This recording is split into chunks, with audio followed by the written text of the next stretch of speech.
சந்தோஷமாக இருக்குது. நான் என்னுடைய லைஃப்பு என்னுடைய வாழ்க்கையில் நான் ஸ்கூலில் 9th ஸ்டாண்டர்ட் படிக்கும்போது நான் ஸ்பீச் பண்ணியிருக்கேன் கிறிஸ்டின் ஸ்கூலில். அப்புறம் இங்கேயும் கூப்பிட்ருக்காங்க 5th ஸ்டாண்டர்டு அங்கே வந்து சொல்லுவாங்க.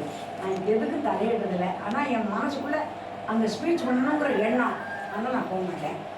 எத்தனையோ பேரை நான் கலந்து அவங்களோட போகணும்னு நினைப்பேன். அப்போ நான் பெங்களூருக்கு போயிடுவேன். என் பொண்ணை பார்த்து பொண்ணு பிள்ளை வீட்டுக்கு நான் போயிடுவேன்.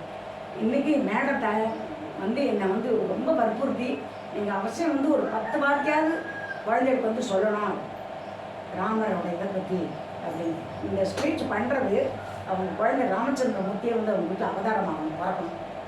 அவங்க குழந்தைக்கு சந்தோஷமாக அதை நம்ம இது பண்ணணும், செலிப்ரேட் பண்ணணும். ஓகேவா? இப்போ நான் ராமர் அறத்தோடு வாழச் செய்யும் ராம வழிபாடு. திருமாலின் அவதாரங்களில் அறம் மிகுந்ததாக இருப்பது ராமாவதாரம். இறைவனாக இருப்பினும் தன்னுடைய அவதாரத்தின்படி மனிதனாகவே வாழ்ந்த அவதாரமாகவே ராமாவதாரம் இருக்கிறது.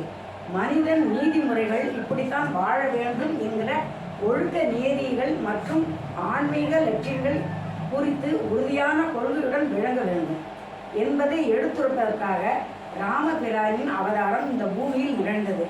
அவர் அவதரித்த நாளையே ராமநவமியாக அனைவரும் கொண்டாடுகிறார். அடுத்த வாரம் சண்டே அன்னைக்கு ஆரம்பம் 10 days ராமர் புறப்படுறதுலேருந்து அந்த 10 நாளைக்கு அதனோட இது.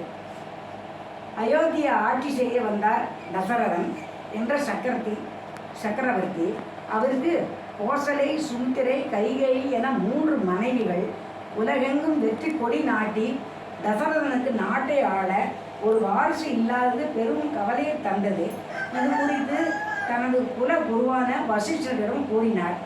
வசிஷ்டர் ஆலோசனைப்படி புத்திர பாக்கியத்தின் யாகத்தை நடத்தினார். அந்த யாகத்தில் தோன்றிய யட்சன் பிரசாதம் நிறைந்த ஒரு கிண்ணத்தை தசரதனிடம் கொடுத்தான். அதனை தனது 3 மனைவிகளுக்கும் கொடுத்தார். தசரதன் அதன் பயனாக அவர்கள் 3வரும் கர்ப்பம் தரித்தனர். பங்குனி மாதம் நவமி திதியில் கோசலை ஒரு ஆண்மகளை பெற்றெடுத்தார். அந்த குழந்தையே உலகை அறத்தால் ஆள வந்த ராமர். கோசலையை தொடர்ந்து கைகேயிக்கு பரதனும், சுமித்திரைக்கு லட்சுமணன், சத்ருகனன் ஆகியோரும் பிறந்தனர். வளர்ந்த காலத்திலேயே ராமன் பல அற்புதங்களை நிகழ்த்தினார். விஸ்வாமித்திரனுடன்